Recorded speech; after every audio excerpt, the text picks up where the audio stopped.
నమస్తే welcome to NSTV news ముందుగా ముఖ్యాంశాలు ఒకే దేశం ఒకే ఎన్నిక అనే అంశంపై దేశవ్యాప్తంగా భారతీయ జనతా పార్టీ కొత్త చర్చకు తెరలేపిందని భాజపా జాతీయ ప్రధాన కార్యదర్శి సునీల్ బన్సల్ తెలిపారు.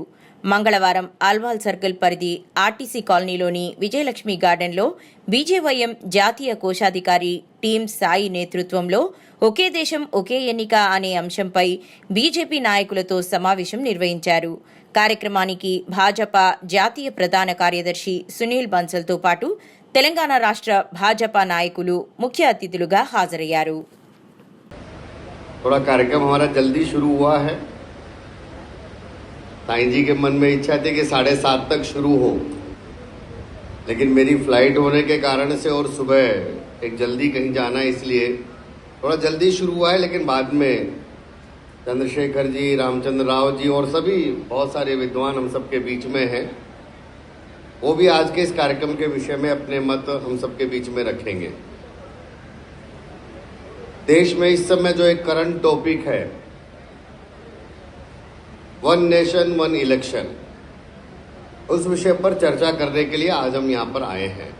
मैं 15-20 मिनट में अपनी बात रखकर आप सबसे क्षमा मांगते हुए एयरपोर्ट जाने के लिए निकलूंगा.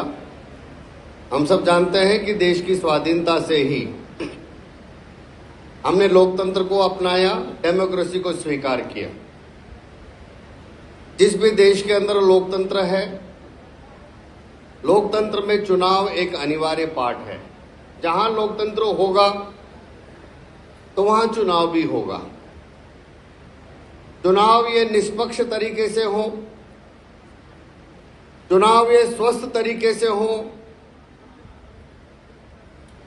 उसके लिए समय समय पर अपने देश के अंदर तो देश की बढ़ती हुई आबादी होगी, बदलती हुई दुनिया होगी, 140 करोड़ लोगों के मन के जन की आकांक्षाएं होंगी. उन सबको देखते हुए समय समय पर देश में परिस्थितियों के हिसाब से हमने अपने सिस्टम में, अपनी व्यवस्थाओं में कई प्रकार के रिफॉर्म्स किए हैं. 1947 में भारत आजाद हुआ. आज 2025 में देश को किस प्रकार के कानून की आवश्यकता है? तो जिस प्रकार के कानून आज चाहिए, हमारे देश में हम उस प्रकार के नए कानूनों का निर्माण कर रहे हैं. देश में किस प्रकार हम उस प्रकार का एक प्रशासन का सिस्टम या उसमें रिफॉर्म करने का काम समय समय पर करते हैं. आज देश में कौन सी शिक्षा व्यवस्था चाहिए?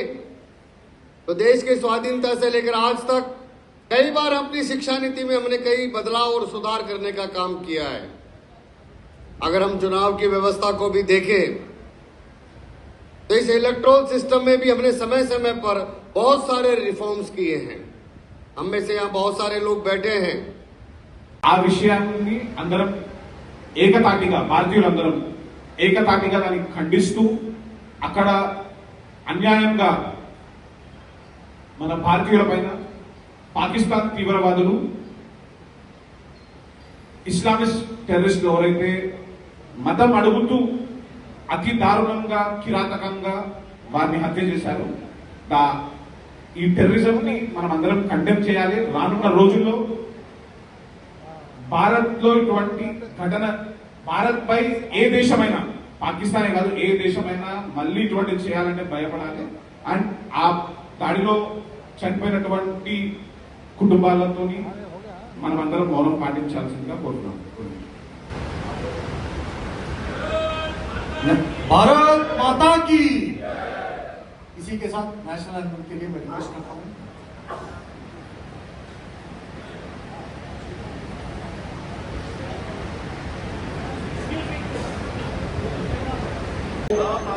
దీనివల్ల మనకు లాభాలు వచ్చే లాభాలు ఏంటి, మన దేశ అభివృద్ధి ఏ విధంగా అవుతుందని చెప్పి వాళ్ళు స్పష్టంగా చెప్పడం జరిగింది. కాబట్టి ఈరోజు మనం భారత ప్రభుత్వం నరేంద్ర మోడీ గారి యొక్క నాయకత్వంలో ఏ ఒక్క నిర్ణయం తీసుకున్నా అక్కడ దేశ ప్రగతి కోసము దేశ హితంలోనే తీసుకుంటున్నాం. దేశ హితంలోనే తీసుకోవడం కాకుండా పార్లమెంట్ లో ఉన్నటువంటి సభ్యులు అన్ని పార్టీ వాళ్ళని కన్విన్స్ చేసి పార్లమెంట్ లో చట్ట రూపంగా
बंसल जी का यहाँ पर स्वागत किया जाए।